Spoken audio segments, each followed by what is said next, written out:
Hello to all students, this is Shubham Mishra, your critical reasoning educator. I welcome you all on your favorite channel which is CLAD preparation by Adda 247. तो यार CLAD का result out हो चुका है। अभी अब बच्चों के दिमाग में ये कि यार इतनी रैंक आ चुकी है, कौन सा कॉलेज मिलना चाहिए। इस पर भी मैंने रैंक वाइज भी आप लोग के लिए एक वीडियो बना दी है कि आपकी कितनी रैंक आई है, उस पर आपको कौन सा कॉलेज मिलेगा। अब बात आती है दूसरी की काउंसलिंग के टाइम पे कॉलेज प्रेफरेंस कैसे चूज़ करें, है ना। कुछ ऐसे बच्चे होंगे जो बैंगलोर के होंगे बट उनकी रैंक कम आई होगी, तो क्या वो गांधीनगर में अप्लाई कर सकते हैं। या कोई बच्चा ऐसा है जो दिल्ली में रहता है, वो आसपास के कॉलेज में एडमिशन लेना चाहता है NLU के, लेकिन उसकी रैंक बहुत अच्छी आ चुकी है बैंगलोर के हिसाब से। तो क्या करें, क्या पहली बात तो सबसे पहली चीज़ है कि कॉलेज प्रेफरेंस क्या होनी चाहिए जब हम रजिस्ट्रेशन करें। तो देखो, नंबर 1 रैंक आपको पता है सभी को कि NLU बैंगलोर की मिली हुई है। NLSIU बैंगलोर जिसे बोलते हैं, नंबर 1 रैंक है और बेहतरीन टॉप की अगर आपके एडवोकेट्स कहीं से निकले हैं तो वो NLU है। सब लोग जानते हैं कि कितना फेमस कॉलेज है और यहाँ के जो फैकल्टीज़ हैं, जो एल्यूमिनाइज हैं या जो आपको क्लासमेट्स मिलेंगे वो टॉप नॉच ही होंगे, सबको पता है। तो अगर आपकी रैंक 100 और अप्रॉक्स आई है 100-200 के अराउंड, तो ही आपको ये कॉलेज मिलेगा। बट कोई ऐसा बच्चा है जो नॉर्थ का है लेकिन उसको बैंगलोर मिला हुआ, बैंगलोर नहीं जाना चाहता है, तो उसके लिए नॉर्थ का कोई कॉलेज को प्रेफरेंस दे सकता है। पहले मैं आप लोगों को कॉलेज नंबर वाइज बना देती हूँ कि सेकंड प्रेफरेंस अगर आपको देनी है NLU नालसार जिसे हैदराबाद बोलते हैं, सेकंड कॉलेज रैंकिंग जो आती है इंडिया में वो नालसार हैदराबाद की है। थर्ड रैंकिंग है आपकी कैलकाटा की, जैसे NUJS कैलकाटा बोलते हैं, ये बहुत ही बेहतरीन है ना। और इसको अगर मैं बोलना चाहूँ तो वो बच्चे जो कहीं ना कहीं वेस्ट में नहीं सेटल होना चाहते हैं, उनको लगता है कि यार वेस्ट बंगाल में हम नहीं सेटल हो सकते हैं, तो वो इस कॉलेज को प्रेफरेंस ना दे करके गांधीनगर या भोपाल को प्रेफरेंस दे सकते हैं। बट अगर आपको सिर्फ कोलकाता में ही रहना है, तो अगर आपको NLU बैंगलोर भी मिल रहा है लेकिन आप कैलकाटा के हैं, तो आप इस कॉलेज को डेफिनेटली प्रेफरेंस दे सकते हैं। आपको अपने कैटेगरी और अपने लोकेशन वाइज भी थोड़ा सा ध्यान देना होगा। NLU भोपाल बेस्ट कॉलेज है, टॉप 4th में आता है ये इंडिया के।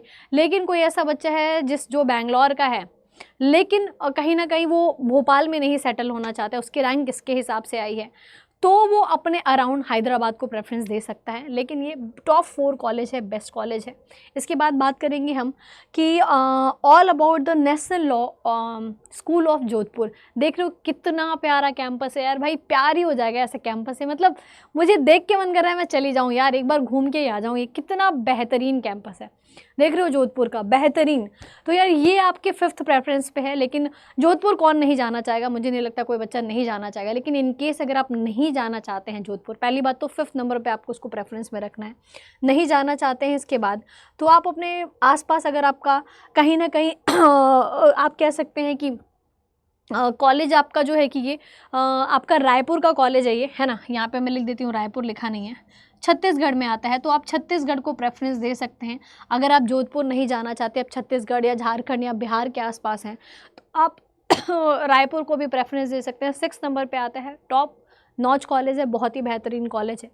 नेक्स्ट वी हैव JNLU, है ना, जो कि अब ये कॉलेज है आपका 7th नंबर पे। लेकिन अगर मैं इस कॉलेज की बात करूं तो कहीं ना कहीं एक चीज़ मैं आप लोग को बता देना चाहती हूँ, रैंकिंग इसमें कितनी चाहिए होगी आपको। एक second, let me tell you the ranking आपको चाहिए होगी। JNLU गांधीनगर है ये, यहाँ पर आपको चाहिए रैंकिंग 464 के अराउंड। अगर आपका 464 के अराउंड आ रहा है रैंकिंग, तो JNLU गांधीनगर को आप डेफिनेटली प्रेफरेंस दे सकते हैं, है ना। ये आपका गांधीनगर है, JNLU गांधीनगर, ठीक है। जो बच्चे ऐसे हैं कि यार जिनको वेस्ट में ही सेटल होना है ना, तो वो डेफिनेटली इनको दे सकते हैं। बट कुछ ऐसे बच्चे होंगे जो JNLU आई मीन गांधीनगर के आसपास के हैं, ठीक है, बट उनकी रैंक इसके हिसाब से नहीं आई, तो रायपुर को प्रेफरेंस दे सकते हैं, वो जोधपुर को प्रेफरेंस दे सकते हैं, वो भोपाल को प्रेफरेंस दे सकते हैं, ठीक है। इसके अलावा बात करेंगे हम NLU लखनऊ, यानी कि doctor Ram Manohar Lohia national college. ये भी टॉप 8th में आपका कॉलेज आता है, बहुत अच्छी इसकी रैंकिंग भी होती है और इसकी वैल्यू भी बहुत ज़्यादा है, ठीक है। लेकिन अगर आप यूपी के हैं और आपकी रैंक इसके हिसाब से नहीं आई है, तो मैम किस कॉलेज को प्रेफरेंस दे। रैंक आपकी इसके हिसाब से नहीं है यानी कि ज़्यादा आई है, तो डेफिनेटली मैं आपको बोलूँगी कि आप भोपाल को प्रेफरेंस दीजिए, यूपी के आसपास ही है। नहीं भोपाल को तो आप रायपुर को प्रेफरेंस दीजिए, जोधपुर को प्रेफरेंस दीजिए। अगर आप यूपी के हैं और नॉर्थ में ही आपको कॉलेज मिल रहा है, तो अपनी प्रेफरेंस को फिर थोड़ा सा आप ऊपर कर दीजिए। अदर देन दिस अगर आपको लखनऊ में रहना है, तो डेफिनेटली आप इसको प्रेफरेंस, क्योंकि आपको अपने सिटी वाइज भी प्रेफरेंस देना पड़ेगा। कुछ ऐसे बच्चे हैदराबाद उसको मिल रहा है बट वो नॉर्थ का बच्चा हैदराबाद नहीं जाना चाहता है तो क्या करेगा मैम, फिर वो जोधपुर को प्रेफरेंस दे सकता है, वो भोपाल को प्रेफरेंस दे सकता है, वो रायपुर को प्रेफरेंस दे सकता है। फाइनल है आपका Rajiv Gandhi national university of law Punjab. यार यहाँ पे ना बेस्ट थोड़ा सा इंफ्रास्ट्रक्चर इसका बहुत तगड़ा है, बहुत ही सॉलिड है, मतलब इंफ्रास्ट्रक्चर इसका ऐसा है कि जो कि ब्रिटिश एरा में होता था वैसा सा इंफ्रास्ट्रक्चर है, फैसिलिटीज़ बहुत तगड़ी हैं यहाँ पर, ठीक है। तो जो नॉर्थ के बच्चे हैं वो भी इस कॉलेज को प्रेफरेंस दे सकते हैं। तो ये टॉप 9 कॉलेजेस की प्रेफरेंस लिस्ट थी, आप ध्यान में रख करके नंबर वाइज मैंने लिख रखा है, उसके हिसाब से आप प्रेफरेंस दीजिएगा। और थोड़ा जहाँ से आपका कैटेगरी सर्टिफिकेट बन सकता है, जो आपको कैटेगरी से जहाँ पर थोड़ा सा बेनिफिट मिल सकता है, उसको भी आपको ध्यान में रखना है। ये रैंकिंग वाइज टॉप है और बेस्ट कॉलेजेस हैं। I hope so this video is going to help for you. Any doubt please comment करिएगा and keep keep learning and keep connected with that for further updates. Thank you very much.